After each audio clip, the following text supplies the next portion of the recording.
វិធីសាស្ត្រប្រថមដើម្បីបង្ការនិងព្យាបាលជំងឺគ្រុនផ្ដាសាយ 1. អ្វីទៅជាជំងឺគ្រុនផ្ដាសាយ ជាជំងឺដែលបង្កឡើងដោយវីរុសឬ virus ភាគច្រើនជំងឺនេះច្រើនកើតឡើងនៅរដូវវស្សានិងរដូវលំហើយ 2. ការចម្លងមេរោគជំងឺផ្ដាសាយឆ្លងតាមរយៈការក្អក កណ្ដាស់ សម្បោរ នៅក្បាលអ្នកជំងឺផ្ដាសាយឬប៉ះវត្ថុដែលមានមេរោគ 3. រោគសញ្ញាអាការៈទូទៅនៃជំងឺគ្រុនផ្ដាសាយមានដូចជាចាប់ផ្ដើមឈឺគ្រុនក្តៅភ្លាមអស់កម្លាំងខ្សោយលោហិតលោហៃឈឺគ្រួនឈឺកឈឺក្បាលរងាញាក់ក្អកហៀសម្បោរឡាក់ 4. វិធីបង្ការដើម្បីបង្ការកុំឲ្យឆ្លងជំងឺគ្រុនផ្ដាសាយ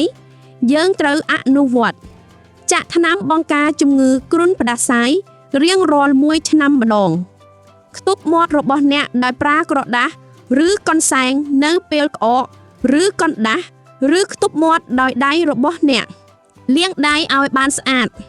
សម្អាតសម្ភារៈប្រើប្រាស់ឲ្យបានស្អាតពាក់ម៉ាស់ឲ្យបានត្រឹមត្រូវ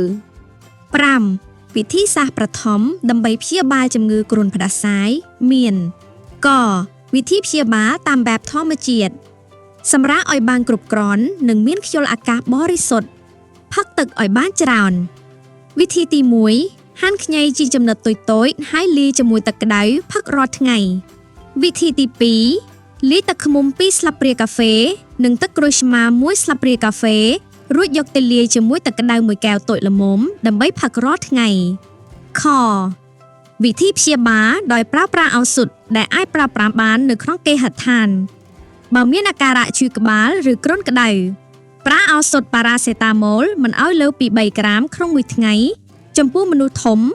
ឬមិនឲ្យលើសពី 60 មីលីក្រាមក្នុង 1 គីឡូចំពោះក្មេងករណីមានអាការៈផ្ដាសាយហ៊ានសម្បោរបន្ថែមគួរប្រើឱសថប្រូមេតាស៊ីនបន្ថែម 2 ទៅ 4 ដងក្នុងមួយថ្ងៃមិនឲ្យលើសពី 150 មីលីក្រាមក្នុងមួយថ្ងៃចំពោះមនុស្សធំឬ Tamiflu ចំនួន 75 មីលីក្រាម 2 ដងក្នុងមួយថ្ងៃរយៈពេល 5 ថ្ងៃបើមានរោគសញ្ញាណាមួយកើតឡើងដូចជាឈឺបំពង់កឈឺច្រមុះនិងក្តៅខ្លួនខ្លាំងលើសពី 38 អង្សាសេអ្នកជំងឺគួរស្វែងរកសេវាពិនិត្យពីគ្រូយោបល់ជាមួយគ្រូពេទ្យជំនាញដើម្បីទទួលបានការពិនិត្យនិងព្យាបាលត្រឹមត្រូវនិងជៀសវាងការផ្សំថ្នាំលេបដោយគ្មានវេជ្ជបញ្ជាត្រឹមត្រូវដែលអាចនាំឲ្យប៉ះពាល់ដល់សុខភាពលោកអ្នក